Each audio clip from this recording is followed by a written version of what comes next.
everybody's favorite guessing game, What's My Line? Brought to you by Helene Curtis, makers of Stopette, Suave, and Enden Dandruff Remover Shampoo. Now, let's all play What's My Line?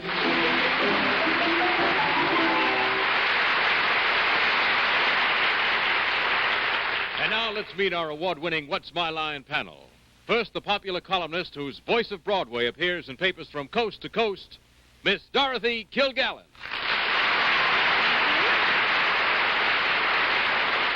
Thank you, ladies and gentlemen. And on my left, a very charming guest panelist, one we're always glad to see back. He stars in his own CBS radio show every night, Mr. Robert Q. Lewis. To my left, a young lady about whom I've been thinking. I've used up all the introductions, I think. But I will say one thing. People are always saying, are the people on What's My Line as nice off the air as they are on? They all are. And to my left is one of them, Arlene Francis.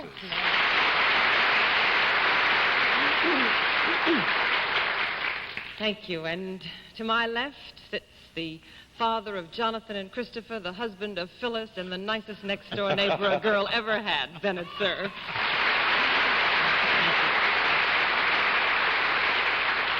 And on my immediate left, our panel moderator, a veritable behemoth of befuddlement, Mr. John Charles Daly. Thank you, Bennett. Good evening, ladies and gentlemen, and welcome to What's My Line, and some good news for the panel. Please put your blindfolds on. Well. Yes, thank you. Once again tonight, we're going to play some of our old tricks. We have some interesting occupations which have come along with some interesting and very nice people. We'll present both to the panel in a bit, and we believe that the panel will have some trouble with them. We'll also have a famous mystery guest before the panel a little bit later in the show, and we'll meet our first challenger in just 1 minute.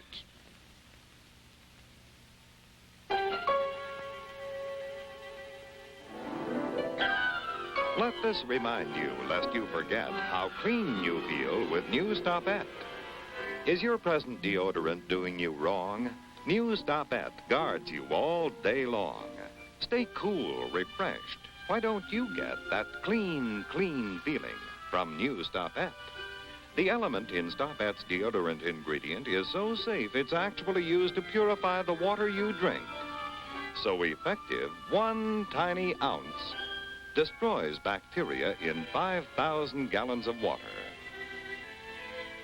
Choose Stopette Regular, or new Mr. Stopette for men, or get Stopette in this brand new stick form. Shouldn't you get new Stopette? And poof!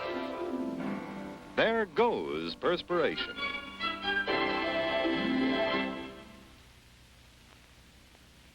All right, panel, the blindfolds are all in place, are they? Yes, Well, let's meet our first contestant. Will you come in and sign in, please?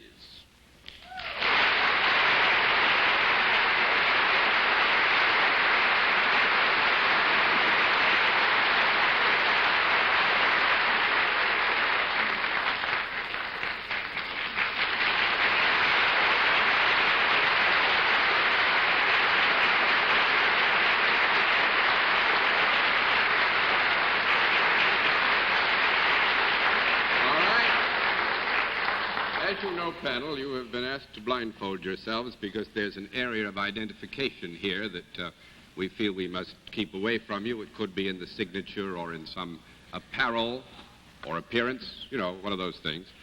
With that in mind, I would just ask our guest if you're familiar with our scoring system. Yes. Fine, then let's let the folks at home and our friends here in the theater know exactly what your line is.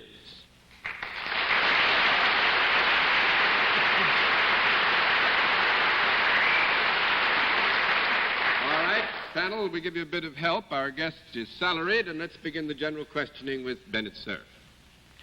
Well, there was a scent in the air around Madison Square Garden on the way down tonight that made me know the rodeo was coming to town, and I just want to know if our mystery guest has anything whatever to do with the rodeo. No. Not the mystery guest. No, 1 down and 9 to go. And Dorothy Kilgallen. Well, I have heard a feminine voice. But it took you an awfully long time to get in. Are there more than one of you? Yes. Do you work for a profit-making organization? Yes. Does it have anything to do with the entertainment world? Yes. Do you appear publicly? Yes. On a stage rather than in an arena? Yes. Do you move about? Yes. I keep hearing just one feminine voice. At least it sounds like just one. Can the others talk? Yes. Are they also, or are any of them also female? Yes. Do you all do more or less the same thing? Yes. Is any precision involved in what you do? Yes. Do you do what you do in New York? Yes. Are you sort of a landmark? I mean that in the most complimentary way. I mean, do people... Yes, actually, Dorothy, I would say, without any attempt to mislead you, that we could properly, in that use of the terminology landmark, say that our guest, or guests, as you have already learned, do constitute a landmark of a kind, yes. Well, knowing that you're feminine and that there are more than one, I always think that when people come to New York, there are certain things they want to see, like the Statue of Liberty and the Empire State Building, and the Rockettes are the only feminine things. Are you the Rockettes? No. 2 down and 8 to go, Mr. Lewis. Swell. Do you all dance? Yes. What was the other group? There was the Rockettes? I'm too embarrassed to ask. So am I. Is it... Wait a minute. No, they don't have Danish accents. Was that a Danish? Is it possible that the theater is not your major claim to fame? Has your fame been... Well, let's see. Has your fame derived from television? Yes. Did I ever have the pleasure of working with you? Mm-hmm. With Oh, all of them? Yeah, it was a pleasure, believe me. I've replaced a lot of people, but if it's... are these the June Taylor girls? Yes. Is that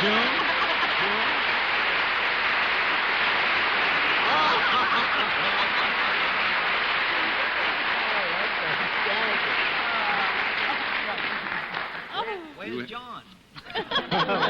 Jackie. All of them. How does it happen you didn't call a conference tonight, John? Never had a chance. And when does Jackie need a replacement again? 16 dancers and 16 glee girls. That's right. And Miss June Taylor, who, of course, teaches them or instructs them or is the choreographer, I suppose Right. is the right word. Well, we've added the Glee Girls for our new show for next Saturday night, with Jackie coming back. Next Saturday night, they started. The glee girls also choreograph? Oh, yes, I have them moving around. Yeah, they're moving around. Well, I must say, I'm sorry we didn't have the panel moving around a bit more. I was hoping we'd give them a lot more trouble than we did, Miss June.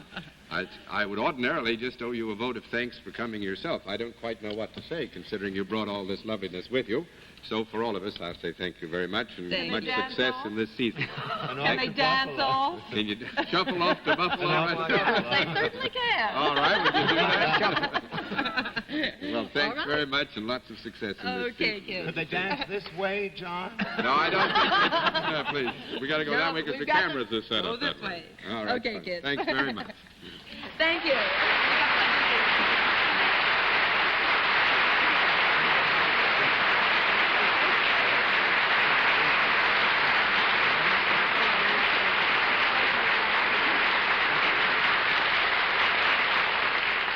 Well, let's see. The first one didn't give you half as much trouble as we thought it would, so let's see if we can't give you some trouble with our second challenger. Will you come in and sign in, please? Al Beal, is that right, sir?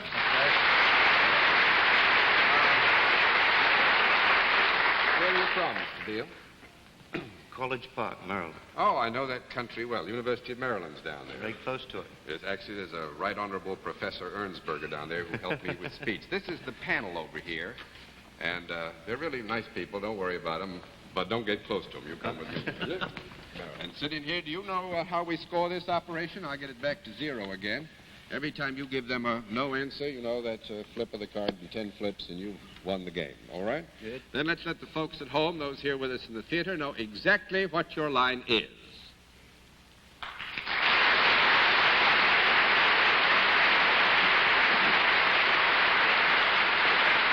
All right.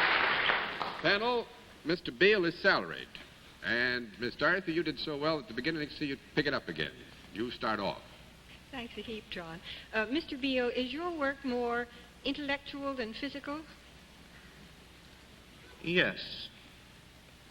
Well, you hesitated a little. Is there anything physical? I mean, more physical than pushing a pencil, or... No.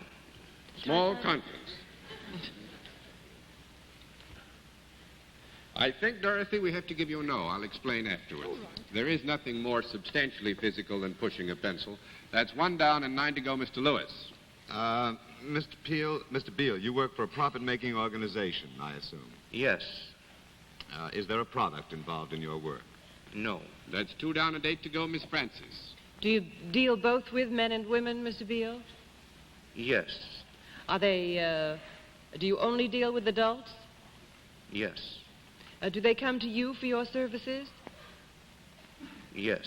Mm-hmm. Are they happier as a result of what you're able to do for them? Yes. I think that's a fair statement. Do they come singly to you rather than in pairs or in groups? Yes. Let's have a small conference.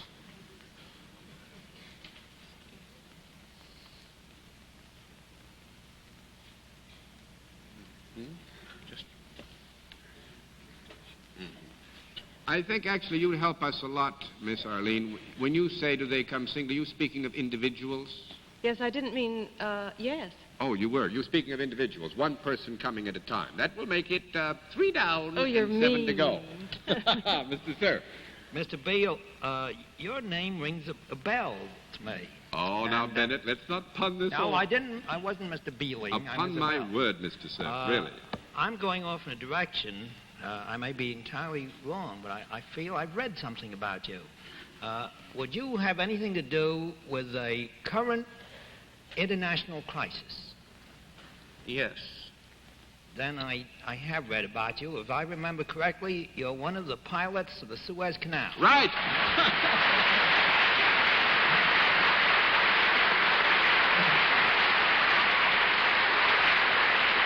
Bennett, sir, I don't like you.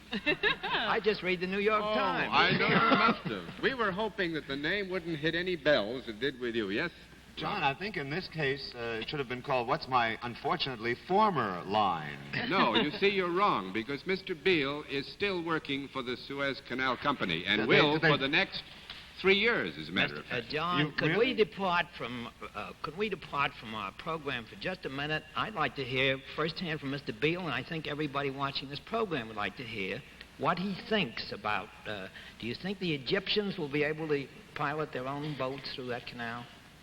A very, very limited amount, or a limited number, I should say. What's the usual size of a convoy that goes through the canal? How many ships are the usual size? It used to be between 12 to 15 ships, 4 convoys a day. And now it's down to 2 or 3, is that Now right? it's down to 1 convoy a day, 1 from the north, and then the next day 1 from the south. Actually, they have 2 convoys where we had 8. How would the Russian pilots know about the Suez Canal? Well, they're learning right now. I see. But they hadn't had any previous experience in the canal. Not as piloting in the canal, no. Are you looking forward to going back, Captain Beale? If the situation straightens out, yes. Actually, However, I don't look forward to it being straightened out in the immediate future. Oh, you don't? You think it'll just drag on in a series of long-winded conferences? That's what it looks like. and Captain Beale, I might say, had only one sentence he said over and over again to me before showtime, was he's awful glad to be home.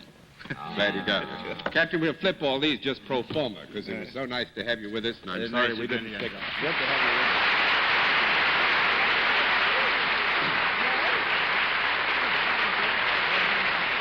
We'll meet tonight's mystery guest in just a moment, but first, here's a word from Helene Curtis. Helene Curtis research scientists have just approved public release of a remarkable new way to end dandruff problems and prevent their return. It's Enden Dandruff Treatment Shampoo, the first medical treatment and pleasant shampoo all in one. No prescription needed. Enden has been medically proved 99% effective for men, women, and children, too. Enden Dandruff Treatment Shampoo ends itching, flaking, and scaling.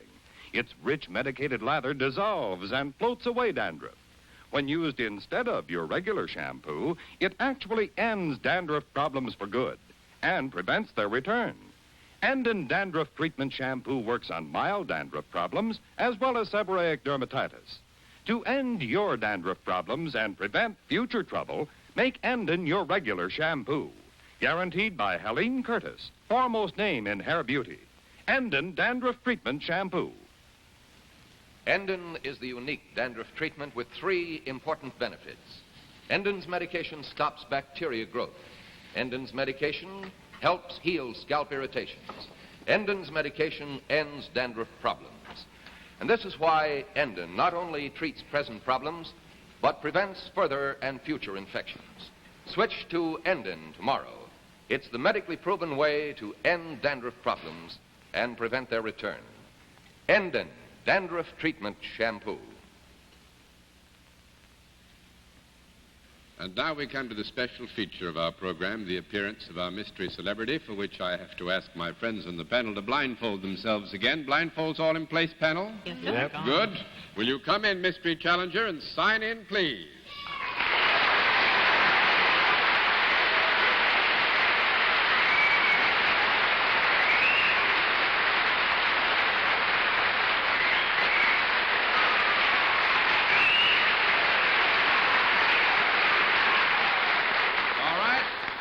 As you know, in the case of our mystery celebrity, we go to a different form of questioning. You ask one question at a time in turn, moving clockwise. And let's begin it with Arlene Francis. Are you part of the entertainment world? Are you part of the entertainment world? What? Well, since it's a political year, I'll give you an honest answer.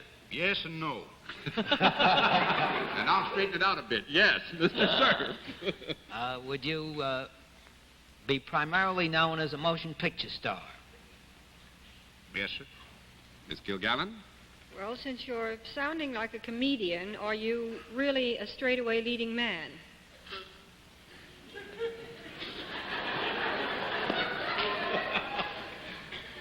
I guess we Would you repeat that, ma'am? Well, you know how it is on this program. If a Frenchman comes on, he puts on an English accent, and if it's an American, he puts on a French accent, and you sounded sort of funny. So... All right, Walter Brennan ain't going to like that. Who isn't going to?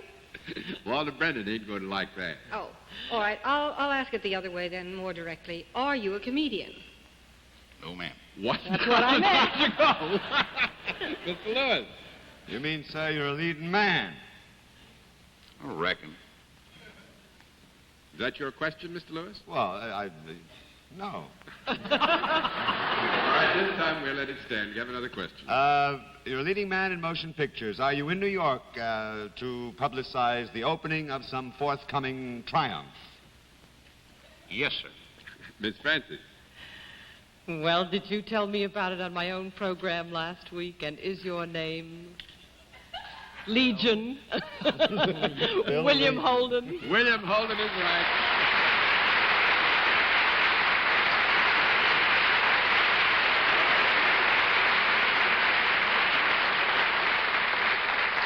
Actually, I was hoping you'd get on to whether he was actor and I could get stuffy, see, because I think, Bill, you were one of... Well, I wasn't a very good actor tonight. I don't think Walter Brennan's going to be very proud of me. He coached me, but he's not going to be proud of me. Toward the Unknown is the picture that opens when, Bill? Well, it opens on the 27th here. 27th. In New York, yes. And this is very fortuitously about outer space. Actually, I think, Bill, that you have a star that's peculiar to motion pictures, have you not? Well, John, we have a star that's, strangely enough, now just sort of coming into his own right. And that is that Bell X-2 plane, which in the last few weeks, I'm sure many people have read about it. About a month ago, went 1,900 miles an hour, and I happened to pick up a newspaper on the way to Pittsburgh the other day and found out it had gone to 126,000 feet of altitude. I consider that a pretty good third-act star. That's a third-act star. How did it feel up there, Bill, at 126,000 feet? I wish I could claim it. Just for fun, though. Now, making a picture like this, I remember years ago when I covered the Cleveland air races, I got a big boot and got in one of the first 80s and went through the sound barrier. On this thing, how fast did you go in the process of making the picture? Actually, John, I went, I think it was about 810 miles an hour. I broke the barrier for the purpose of getting a sound track that we would use on the picture, or in the picture, I should say. Could I ask one question? Could I ask one question, Bill? Yes, sir. If you don't mention Mervyn LeRoy's name, he'll never speak to me again. So I'd like to know just what he did with you on the picture. Well, I was actually waiting for John to ask me how much help I'd had, and I was going to tell him that I had the greatest help in the world. Mervyn LeRoy produced and directed the picture for us and greatly relieved me as an independent producer in this particular case. Yeah, because Bill does belong to that new company of very serious actors who are also producers. But one last question before you go, Bill. Did you, before you did this 810 miles an hour, have to go through any special preparation with the Air Force or pass any tests? Yes, John. It's probably, as you were required on the trip, you go through the pressure chamber and you're checked out, and the doctor, make sure that you can withstand whatever abnormal experience you might go through. Yes, we did. We went and a big kick out of it? I enjoyed the flight much more than I did the pressure chamber. That's par for the course. Thanks very much, Bill. It's nice to have had you with us, and much success in the business.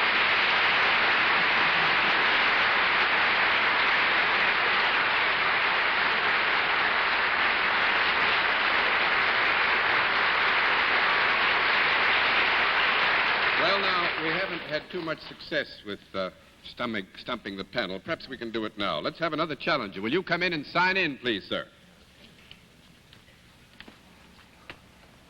Earl Nauer? How are you?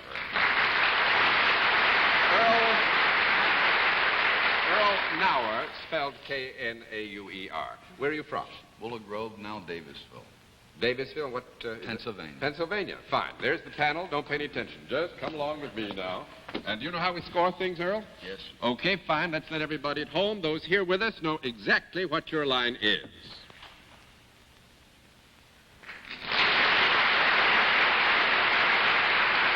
All right. Panel, Mr. Nauer is salaried. Let's begin the general questioning with Robert Q. Lewis. Mr. Nauer, do you work for a profit-making organization? Yes, I do. Is there a product involved? Yes, sir. Is this a product that might be found in the home? Yes, sir. Would it be found in any specific part of the home? For example, a kitchen closet or the kitchen itself? You mean to that end exclusively, that's where you'd find it? No, when it is first purchased, would that be the place it might be kept before use?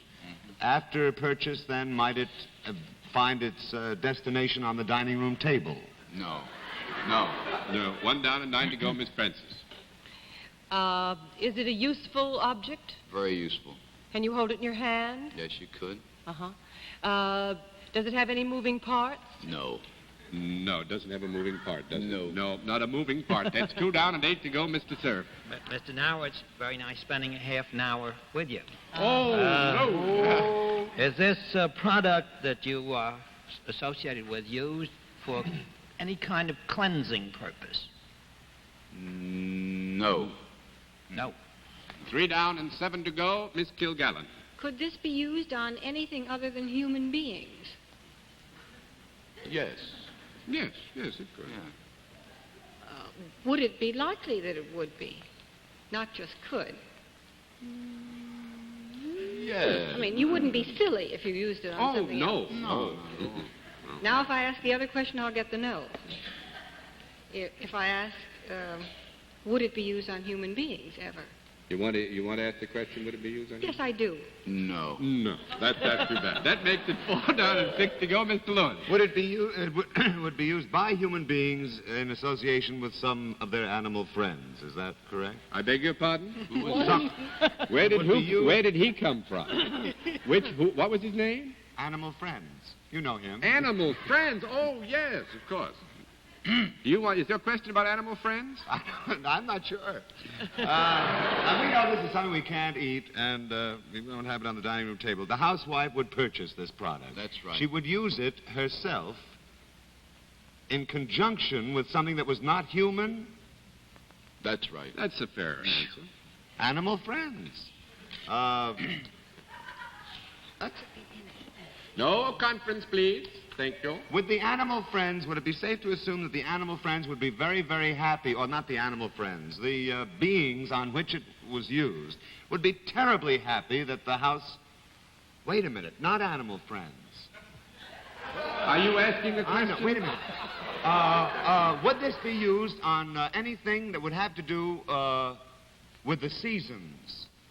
Could this be a seasonal product in our city of New York? Very much so. Mm-hmm. Well, then, would it be a product designed to rid the house of some animal unfriends? Yeah. Yeah. Well, then composition of this item, is it liquid as opposed to solid? Liquid as opposed No. to solid. That would make it 5 down and 5 to go, Miss Francis. It is solid, but you do exterminate something with it. Is that correct? Well, this is a...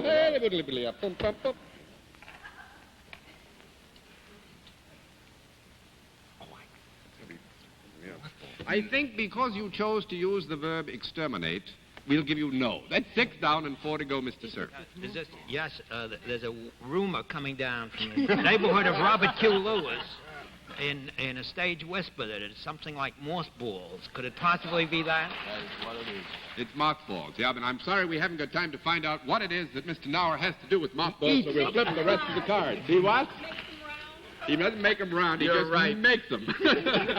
Thank you very much, Mr. Nauer.